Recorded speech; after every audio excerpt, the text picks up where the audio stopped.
এক সপ্তাহের ব্যবধানে আবারও জোড়া খুন। এবার হত্যার শিকার হলেন বগুড়া সদরের ইসলামপুর হরিগাড়ি এলাকার। বগুড়ায় সপ্তাহের ব্যবধানে আবারও জোড়া খুনের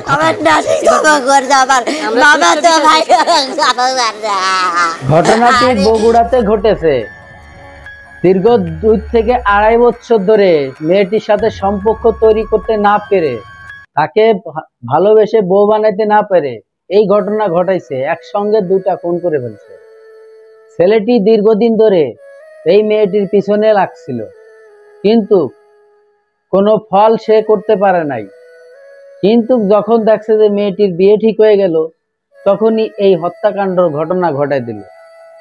মেয়েটিকে যখন সে পাইল না, তো প্রেমের যখন সে রাজি করাইতে পারে নাই, তখনই বাড়িতে এসে তাকে ডেকে তার পরিবারের সামনে এই ঘটনাটি ঘটাইছে। তাহলে একটু ভাবেন তার কলিজাড়া কত বড়।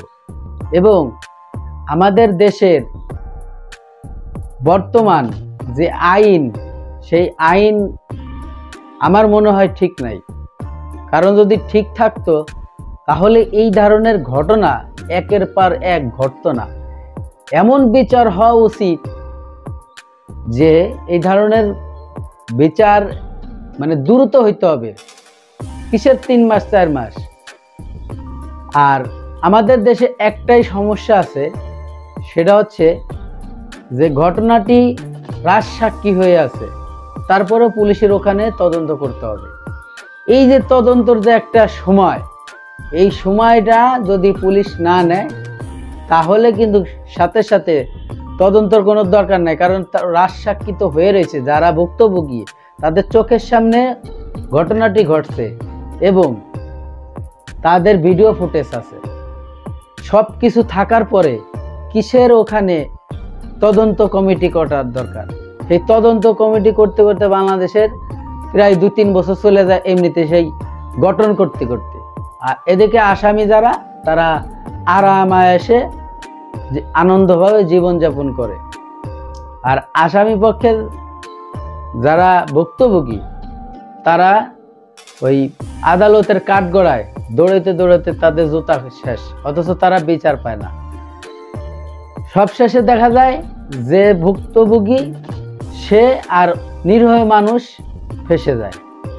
আর যে কাজটা করলো সে দেখা যাচ্ছে দেশের বাইরে চলে যায়, তা না হইলে বাংলাদেশের কোনো এক কোনাকানিতে সে পলায় থাকে, লুকায় থাকে।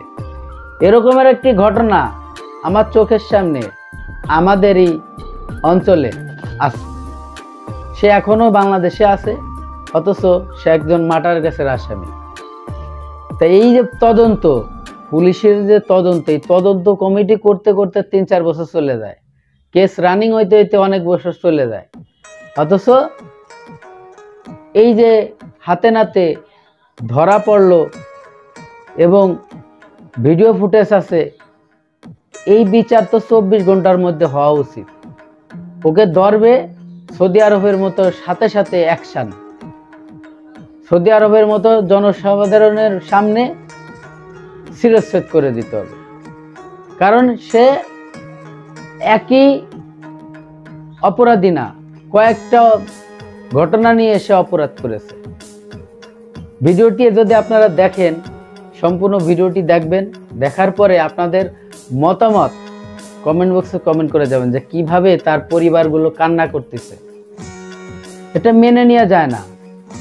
একটা মেয়ের জন্য তার ভাইকে মেরেছে, তার চাচাকে মেরেছে, জোড়া খুন। আর এই ঘটনাটি বগুড়াতে ঘটেছে। সোশ্যাল মিডিয়া তোড়পাড়। ছোট্ট একটা ছেলে আসলো, তার প্রেমের প্রস্তাব সে মেয়েটি রাজি হলো না, আর এই হত্যাকাণ্ড ঘটনা ঘটাই ফেললো। কোনো প্রতিবাদ নাই।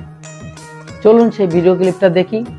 ভিডিওতে যাওয়ার আগে ছোট্ট করে একটি রিকোয়েস্ট করবো দর্শক, আপনি যদি আমার এই চ্যানেলে নতুন বন্ধু হয়ে থাকেন, ভালো লাগলে চ্যানেলটিকে সাবস্ক্রাইব করে রাখবেন।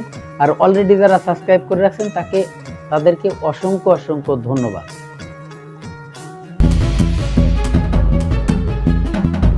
গত কয়েক মাস ধরে বগুড়ায় হত্যার ঘটনা বেড়েছে কয়েক গুণ। এক সপ্তাহ আগে বগুড়া দুপচাচিয়া এলাকায় শ্বশুর এবং তার পুত্রবধূকে জবাই করে হত্যা করেছিল দুর্বৃত্তরা। এ হত্যাকাণ্ডে জড়িত সন্দেহে ৩ জন ডাকাতকে গ্রেপ্তার করেছে পুলিশ।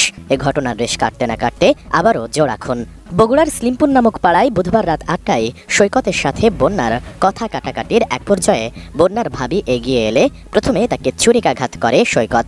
এ সময় বাধা দেওয়ার জন্য দাদি ছুটে আসলে তাকেও একইভাবে ছুরিকাঘাত করে সে। এ সময় বন্যাকেও ছুরিকাঘাত করে সৈকত। তাদের চিৎকারে তখন এলাকার লোকজন ছুটে আসলে পালিয়ে যায় সৈকত। ছেলেরা না তো দূর জানতাম তাহলে এর প্রোডাকশন আমরা নিতাম, কিন্তু আমরা এত দূর যে আমাকে যে এই ধারণাটা কেউ দিবে এই জিনিসটা দেয়নি। এই কারণে আজ এই দুর্ঘটনাটা ঘটেছে। বাসায় কেউ ছিল না, সুযোগ বুঝে উনি কোপ মারিছে। আমরা এর অতি দূরত্ব ফাঁসি চাই, যাতে আপনা করে চ্যানেলের সুনাম বাড়ে না, এই চ্যানেল যাতে দ্রুত ফাঁসি কার্যকারী করে। আচ্ছা, গতকাল রাতে আমাদের বাসা থেকে একটু হয়েছে শুনতেছিলাম। পরে তো যাই হোক আমি তো ওরা আসছে, আসে দেখি যে এখানে লোকজন জড়ো হয়েছে। পরে এখানে ঢুকতে গেছি, তখন আমার লোকজন বলতেছে যে এখানে নাই, এখানে আছে, সামনের দিকে হচ্ছে লাশ শুয়ে রাখছে। তারপরে আমি আবার ওইদিকে যাই, দেখি হ্যাঁ ওইখানেই হচ্ছে